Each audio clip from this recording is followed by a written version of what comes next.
നിങ്ങളാർക്കും ഞാൻ കാര്യം പറ്റേ ഞാൻ എന്റെ ജീവിതത്തിൽ ഞാൻ അനുഭവിച്ച കാര്യങ്ങളുണ്ട്. ഞാനില്ലേ 1.5 കൊല്ലം മുന്നേ ഞാൻ എന്റെ മനസ്സിൽ അടിച്ച കുറച്ച് കാര്യങ്ങളുണ്ട്. എന്റെ ടൈം 10 വയസ്സാകുമ്പോൾ എനിക്ക് ഇങ്ങനെ സംഭവങ്ങൾ വേണം, ഇങ്ങനെ ആവണം, എനിക്ക് അത് ചെയ്യണം, അത് ചെയ്യണം, അത് ആക്കണം വിചാരിച്ച കാര്യങ്ങളുണ്ട്. ഇത് 1.5 കൊല്ലം മുന്നേ വിചാരിച്ച കാര്യങ്ങൾ അതെന്തൊക്കെ ഞാൻ വിചാരിച്ചിരിക്കണോ പറച്ചോനോട് ഞാൻ സ്റ്റേജിൽ പറഞ്ഞോ ആ കാര്യങ്ങളൊക്കെ ഒരു വലിയ പുള്ളി വെച്ചാൽ അധികേ തന്നിട്ടുള്ളൂ. ഇതുവഴി കുറച്ചില്ല. നിങ്ങളൊരു മുസ്ലിമാണെങ്കിൽ ഒരിക്കലും ഈ വീഡിയോ സ്കിപ്പ് ചെയ്യരുത്. മദീന പള്ളിയിൽ ഘാതകന്റെ വിഷമൂർന്ന കുത്തേറ്റ് ഇസ്ലാമിന്റെ 2ാം ഖലീഫ ഉമർ റളിയല്ലാഹു അൻഹു ബോധം കെട്ട് കിടക്കുകയാണ്. പള്ളിയിൽ ആ നേരം ഒരുമിച്ച് കൂടിയ എല്ലാ സ്വഹാബികളും വിഷമത്തിലാണ്. അന്നേരം ഒരുത്തൻ്റെയും വെളിനാവും ഖലീഫയെ പിടിച്ചുണർത്തിയില്ല. ഒരുത്തൻ്റെ ആശ്വാസവാക്ക് പോലും ഖലീഫക്ക് ബോധം നൽകിയില്ല.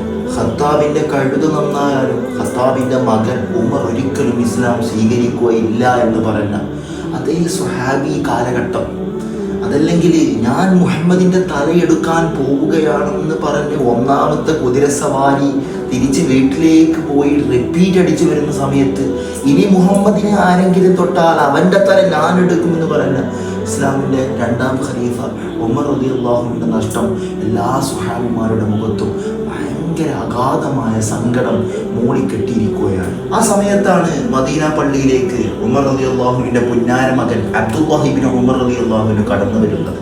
മദീന പള്ളിയിൽ കൂടിയിരുന്ന സ്വഹാബികളുടെ മുഖത്തെ സങ്കടം കണ്ട അബ്ദുല്ലാഹി ഇബ്നു ഉമർ റളിയല്ലാഹു അൻഹു അവരോട് പറയുകയാണ്, ഈ ഖലീഫയെ ഇപ്പോൾ ഉണർത്താൻ ഒറ്റ മാർഗമേ ഉള്ളൂ.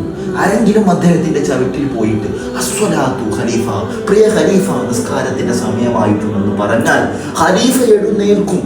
അത് കേട്ട ഒരു സ്വഹാബി അദ്ദേഹത്തിന്റെ ചവിട്ടിൽ പോയിട്ട് ചെവിയിൽ പോയിട്ട് പ്രിയപ്പെട്ട ഖലീഫ അസ്വലാത്തു നിസ്കാരം എന്ന് കേട്ട സമയത്ത് ഖലീഫ ചാടി എഴുന്നേൽക്കുകയാണ്. എല്ലാവരും നിസ്കരിച്ചു കഴിഞ്ഞില്ലേ?